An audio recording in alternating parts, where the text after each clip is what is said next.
오늘은 아디다스의 데임9 베이프 그린 컬러를 가져와 봤습니다. 개인적으로 베이프는 휴먼메이드와 2021년부터 겐조의 크리에이티브 디렉터로 자리하고 있는 니고가 운영하던 시절을 가장 좋아하는데요. 옛 추억도 떠오르고 베이프 콜라보 치고 프리미엄도 아직 많이 붙지 않아서 구매하게 되었습니다.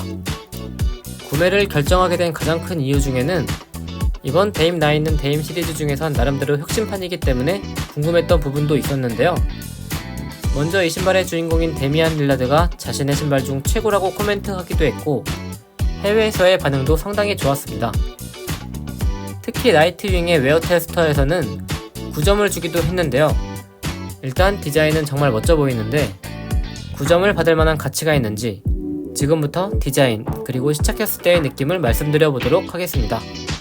먼저 디자인을 살펴보면 베이프 콜라보가 아닌 모델을 봐도 디자인이 정말 멋진데요. 개인적으로 디자인도 데임 시리즈 중에서 가장 멋지다고 생각합니다.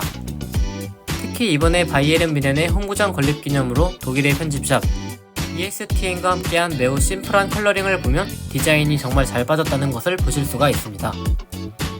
베이프 특유의 카모 패턴 때문에 잘 보이지는 않지만 그래도 먼저 실루엣을 보면 날렵하고 잘 빠진 군더더기 없는 모습을 보여주고 있습니다. 사진의 모습보다는 실제로 보면 약간 더 통통한 느낌이 있습니다.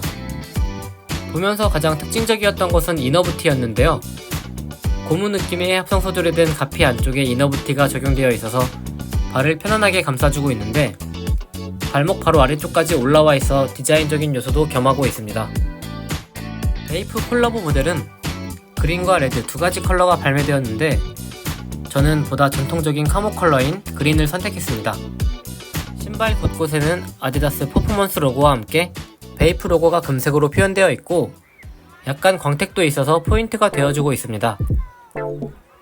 개인적으로 가장 이상적으로 생각하는 농구화의 선순환은 실내에서 플레이용으로 착용하다가 야외 코트용으로 전환하고 그 뒤에 워킹용으로 신는 것이라고 생각해서 농구화를 고를 때 가장 중요하게 여기는 요소 중 하나가 디자인인데요.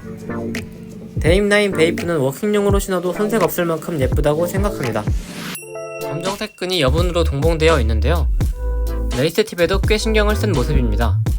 실루엣을 살펴보면 옆모습은 날렵한데 위에서 본 모습은 한눈에 봐도 발볼 쪽이 넓은 것을 보실 수가 있습니다. 아웃솔 쪽으로 봐도 확실히 앞쪽을 넓게 가져가서 안정감 있는 모습이고요. 이너부티를 보면 혀가 분리된 형태가 아니라 일체형으로 되어 있습니다. 그렇게 막 잘 늘어나는 편은 아니어서 신으실 때 뒤꿈치에 있는 풀탭을 활용해서 신는 것을 추천드립니다. 사실 이렇게 혀가 일체형으로 되어 있으면 신고 벗을 때 약간 답답하고 불편하게 느끼시는 분들이 많이 계셔서 호불호가 있지 않을까 합니다. 데임 시리즈는 전통적으로 바운스 쿠션을 적용해 왔었는데 데임9은 플랭스 라이트 스트라이크가 적용되어 있어 테크적인 면에서도 꽤 혁신성을 추구하고 있습니다. 미드솔을 눌러보면 상당히 말랑말랑하고 신었을 때도 푹신함을 느낄 수 있었습니다. 아웃솔을 보면 앞쪽 꺾이는 부분에 라인을 적용해서 뛸 때 신발이 조금 더 쉽게 접힐 수 있도록 한 모습입니다. 생검으로 된 아웃솔 안쪽에는 흰색 지지대가 보이는데요. 인피니티 플레이트라고 불리는 지지대입니다.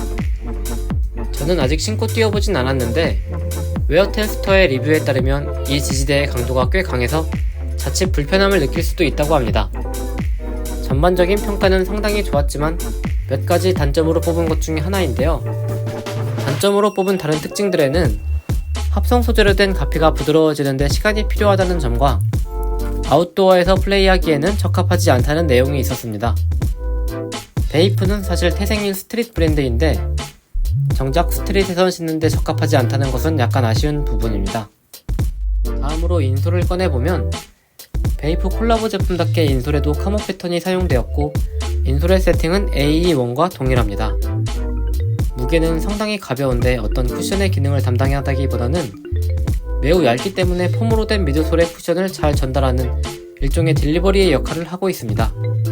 인솔이 너무 두꺼우면 미드솔의 쿠션을 잡아먹을 수 있기 때문입니다.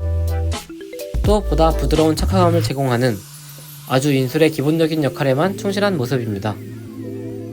미국에서 120달러에 발매된 일반 모델보다는 40달러나 비싼 160달러, 우리나라에선 189,000원에 발매했는데요. 그만큼 내부 마감은 상당히 깔끔한 모습입니다. 본드 자국이나 박음질을 봐도 만듦새에는 어느정도 신경을 쓴 것 같습니다.